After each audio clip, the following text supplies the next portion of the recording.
Good morning, Clinton Miner here from Sawtooth Bushcraft. It's been a little while since I've had a video up, not by way of excuse, but by way of explanation and motivation. A couple days before Christmas, I was experiencing some health problems. Went in to get those checked out. Turned out I had a perforated bowel and ended up with some real health issues in the hospital for a few days. A minor procedure to place a drain in me, and we'll talk about that in a minute.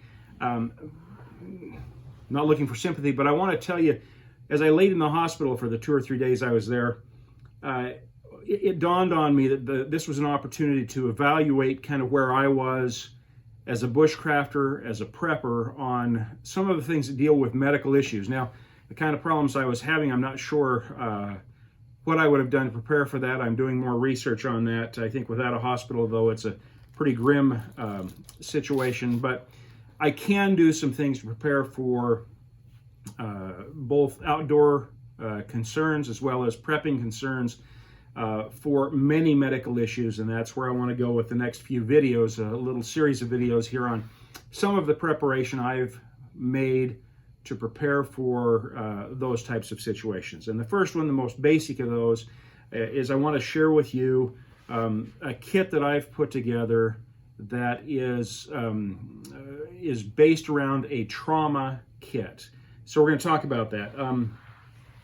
I have here what I have purchased off from Amazon. I will put a link to everything that I refer to in this so that you have the opportunity to evaluate that. If it's something that you think is of value to you, then you can get that, put something together like this. But this trauma kit is relatively inexpensive. I think it's under $22. It is put together by Recon Medical. It's as I price the individual items in this, it is a very good value, seems to be quality in what I'm receiving, and saves you a number of steps in trying to put together what you need in this kind of a trauma kit.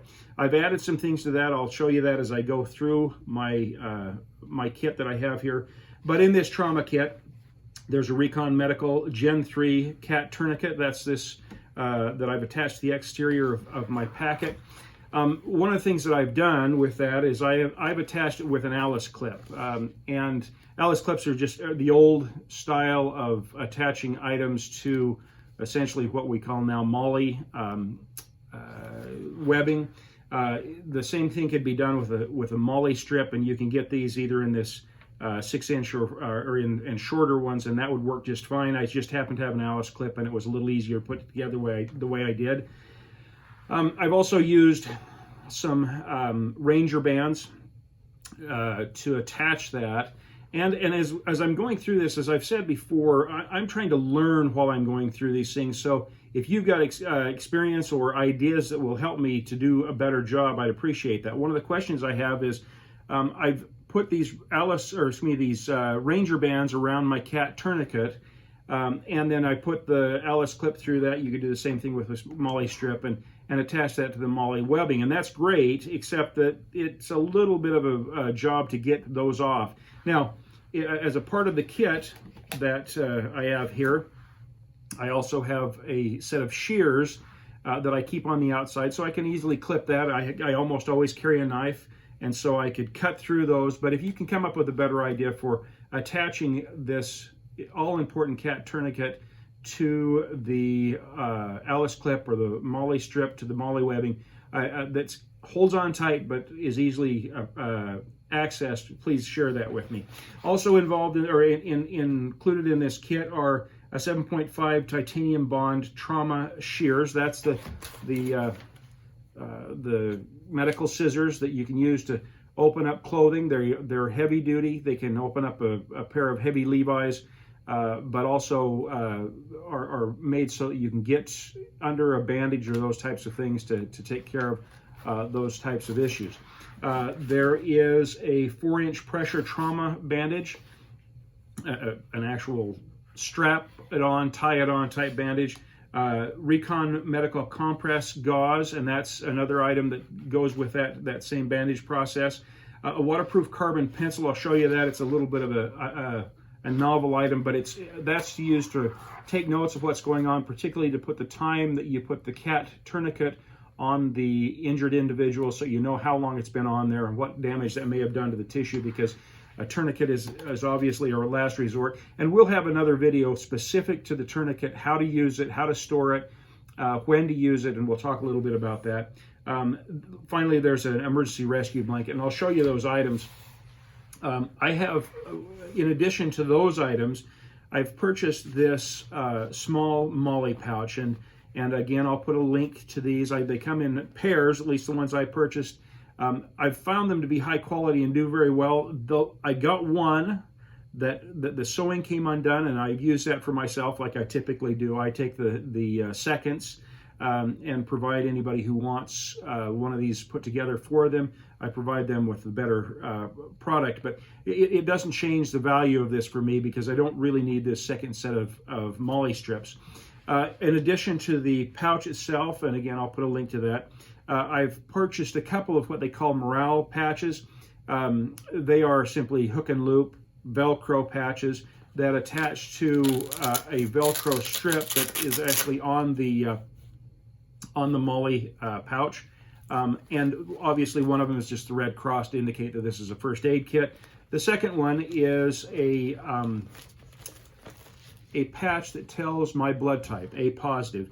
That provides any responder with some information they may need as we move forward, in case I'm not able to share that information. So this is the pouch. You see so far we've got the cat tourniquet, a part of this kit, the shears, again, part of this kit.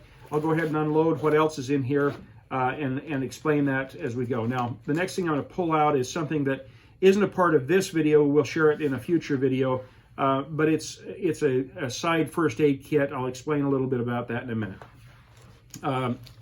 We have a little UV resistant plastic bag that you can put on the cat tourniquet. I decided not to do that because I don't want to have one more thing I've got to get through to get to the tourniquet, but it provided me with a place to also keep the waterproof carbon pencil. Just a big chunk of graphite is what it looks like, and provides me with the ability to write on the tourniquet, to take some notes on any type of paper, so that I know kind of what's been happening in this situation. Again, that is a part of this trauma kit. We have the gauze that I read about in the trauma kit.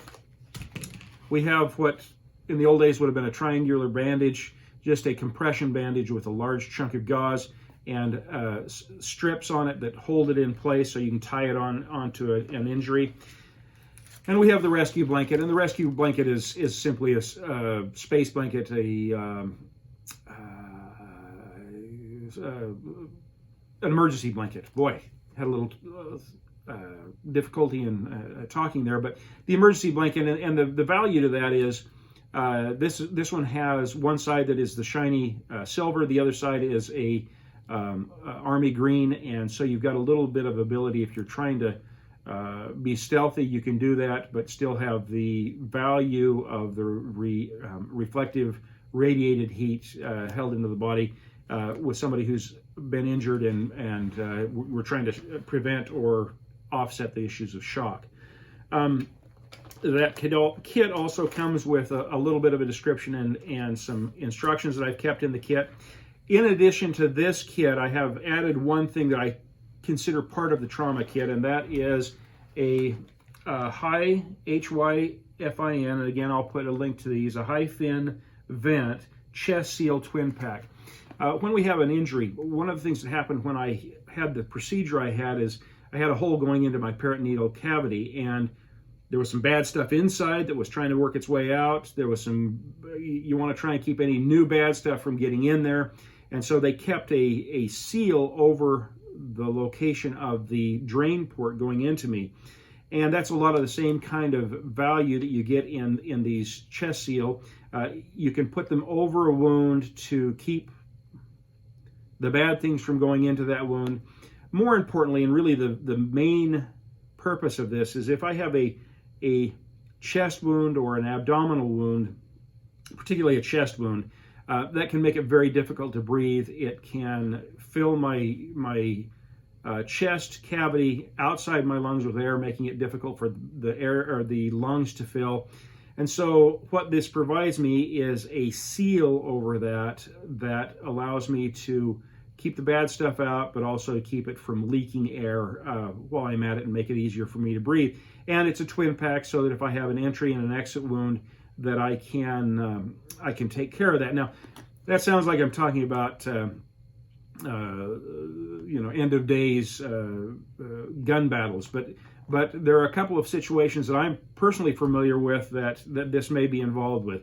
I have seen people fall and put a stick or I had a case in which a person put a piece of rebar through their chest, same as a feeling as a gunshot wound. It was just not anything that was malicious. It was simply an accident. This would provide you with the ability to seal that up.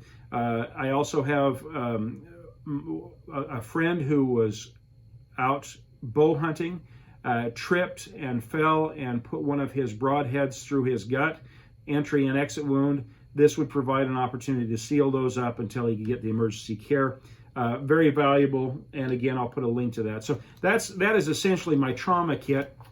It consists of the items that are in this trauma kit and that vent seal. I will also put links to the Molly strip as well as the Alice clips so that you can get to those. I'm going to mention this, and it will go in the next video, but this is simply a inexpensive Coleman first aid kit. You can purchase those at Walmart. I got this, I think, at Bi-Mart.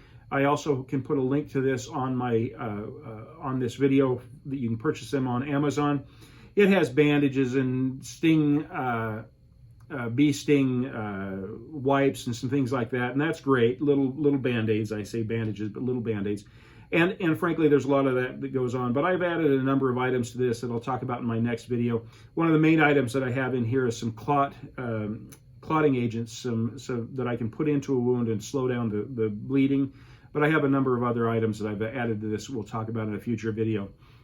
There you have it. That is my trauma kit, really a little more expanded than my first aid kit, and we'll talk about that in that future video. Relatively inexpensive. All of this, everything in front of you beyond this first aid kit is going to be under $40.